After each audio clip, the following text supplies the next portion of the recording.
নমস্কার সুধী প্রিয় দর্শক, ভোরের আলো ইউটিউব নিউজ চ্যানেলে আপনাদের সবাইকে স্বাগত। সুপ্রভাত। আজ 5 সেপ্টেম্বর বৃহস্পতিবার। এই মুহূর্তে আবহাওয়ার সবচেয়ে বড় খবর।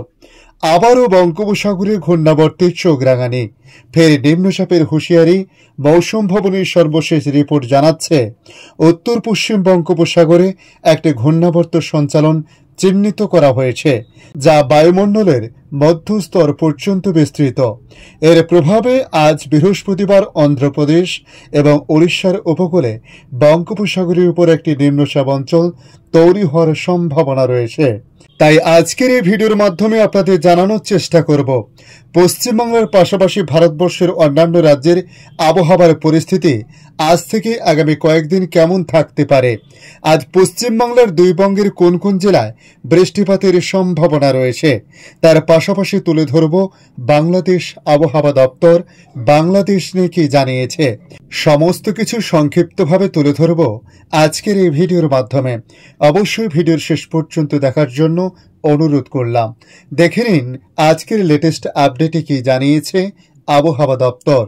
ফের নিম্নচাপের হুঁশিয়ারি।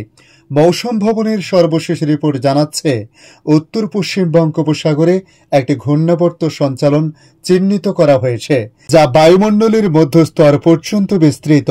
এর প্রভাবে আজ অর্থাৎ বৃহস্পতিবার অন্ধ্রপ্রদেশ এবং ওড়িশার উপকূলে বঙ্গোপসাগরের উপর একটি নিম্নচাপ অঞ্চল তৈরি হওয়ার সম্ভাবনা রয়েছে।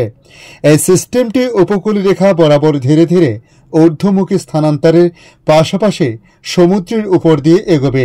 এটি আগামী 8 সেপ্টেম্বর উত্তর বঙ্গোপসাগরে পৌঁছানোর সম্ভাবনা রয়েছে। সিস্টেমটি সেপ্টেম্বরের 10 থেকে 11 তারিখ পর্যন্ত গাঙ্গেয় পশ্চিমবঙ্গ এবং বাংলাদেশের উপকূল রেখা অঞ্চলে অবস্থান করবে, অর্থাৎ নিম্নচাপটি পূর্ব উপকূল রেখার কাছাকাছি সমুদ্রের উপর প্রায় 5 দিন অবস্থান করবে বলে জানানো হয়েছে। আবহাওয়া দপ্তর আরও জানিয়েছে ওড়িশা এবং অন্ধ্রপ্রদেশের উপকূল রেখার বঙ্গোপসাগরের উপর এই নিম্নচাপের জেরে আগামী 10 সেপ্টেম্বরের মধ্যে উপকূলে মৌসুমী বৃষ্টিপাত শুরু হওয়ার সম্ভাবনা রয়েছে। এরই মধ্যে আবহাওয়া দপ্তর জানিয়েছে অন্ধ্রপ্রদেশ, ওড়িশা এবং পশ্চিমবঙ্গের বেশ কিছু জায়গায় মাঝারি বৃষ্টিপাতের সম্ভাবনা রয়েছে। আজ মৌসুমী বৃষ্টিপাত হতে পারে তেলেঙ্গানা, ছত্তিশগড় এবং ঝাড়খণ্ডের অভ্যন্তরীণ অংশগুলিতেও।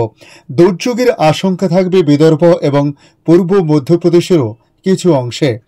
বাংলায় আগামী কয়েকদিনের পূর্বাভাস বলছে বঙ্গোপসাগরে নতুন করে নিম্নচাপের আশঙ্কার জেরে বৃষ্টি বাড়তে পারে। এখনও মৎস্যজীবীদের জন্য যদিও কোনো সতর্কতা জারি করা হয়নি।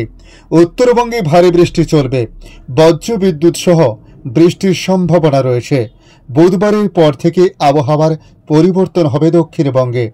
বজ্রবিদ্যুৎ সহ হালকা মাঝারি বৃষ্টির সম্ভাবনা রয়েছে। কলকাতায় গতকালও সকাল থেকে রোদ ঝলমলে পরিষ্কার আকাশ দেখা গেছে, তবে আজ তা কিছুটা পাল্টাতে পারে। অর্থাৎ আজ দিনভর বিক্ষিপ্ত বৃষ্টিপাতের সম্ভাবনার পাশাপাশি মেঘের আনাগোনা থাকতে পারে বলে বলা হয়েছে। কলকাতায় বজ্রবিদ্যুৎ সহ বৃষ্টির পূর্বাভাস দিয়েছে আলিপুর আবহাওয়া দপ্তর। স্বল্প সময়ে খুব হালকা থেকে মাঝারি বৃষ্টির সামান্য সম্ভাবনা রয়েছে। ভারী বৃষ্টির কোনো সম্ভাবনা অবশ্য এই মুহূর্তে নেই। আর্দ্রতাজনিত অস্বস্তি বাড়বে। বজ্রবিদ্যুৎ সহ বৃষ্টির সম্ভাবনা রয়েছে 7 জেলাতে। কলকাতা, হাওড়া, হুগলি, দক্ষিণ 24 পরগনা, পূর্ব মেদিনীপুর, বাঁকুড়া এবং মুর্শিদাবাদ জেলার কিছু অংশে বজ্রবিদ্যুৎ সহ বৃষ্টির সতর্কতা রয়েছে। আজও 28 থেকে 29 ডিগ্রি সেলসিয়াস সর্বনিম্ন তাপমাত্রা থাকতে পারে, তবে দিনের শেষে সর্বোচ্চ তাপমাত্রা 34 ডিগ্রির আশেপাশে ঘোরাফেরা করতে পারে বলে জানানো হয়েছে। বাতাসে জলীয় বাষ্পের পরিমাণ 62 থেকে প্রায় 92% আশেপাশে থাকতে পারে। এদিকে বাংলাদেশ আবহাওয়া দপ্তর তাদের আপডেটে জানাচ্ছে আজও দেশের 9টি অঞ্চলে ঝোড়ো হাওয়া সহ বৃষ্টি বা বজ্র সহ বৃষ্টি হতে পারে। গতকাল বুধবারের মতো আজ বৃহস্পতিবারও এই বৃষ্টির দাপট জারি থাকবে বলে বলা হয়েছে। আজ সন্ধ্যে 6টা পর্যন্ত দেশের অভ্যন্তরীণ নদীবন্দরগুলোর জন্য আবহাওয়ার পূর্বাভাসে বলা হয়েছে রংপুর, রাজশাহী, পাবনা, বগুড়া, টাঙ্গাইল, ময়মনসিংহ, ঢাকা, ফরিদপুর ও কুষ্টিয়া অঞ্চলের উপর দিয়ে দক্ষিণ বা দক্ষিণ পূর্ব দিক থেকে ঘন্টায় 45 থেকে 60 কিলোমিটার বেগে দমকা অথবা ঝোড়ো হাওয়া সহ অস্থায়ীভাবে বৃষ্টি বা বজ্রসহ বৃষ্টি হতে পারে। এসব এলাকার নদীবন্দরগুলোকে 1 নম্বর সতর্ক সংকেত দেখাতে বলা হয়েছে।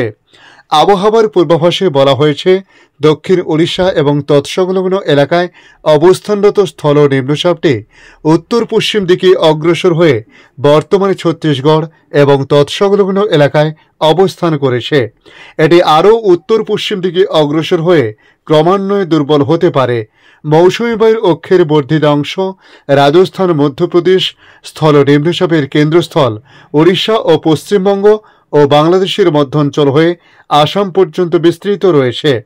মৌসুমী বায়ু বাংলাদেশের উপর মোটামুটি সক্রিয় এই মুহূর্তে এবং উত্তর বঙ্গোপসাগরে মাঝারি অবস্থায় রয়েছে। ধন্যবাদ সম্পূর্ণ ভিডিওটি দেখার জন্য। ভালো লাগলে লাইক, শেয়ার, কমেন্ট করবেন। কমেন্টে অবশ্যই জানাবেন আপনার এলাকার নাম। বর্তমান সেখানকার আবহাওয়ার পরিস্থিতি কী রয়েছে তা জানাতে ভুলবেন না। পাশাপাশি নতুন বন্ধুদের কাছে রিকোয়েস্ট করব, চ্যানেলটি সাবস্ক্রাইব করে রাখুন, তাহলে পরবর্তী আপডেটগুলি অতি সহজে আপনাদের কাছে পৌঁছে যাবে। ভালো থাকুন, সুস্থ থাকুন। ধন্যবাদ।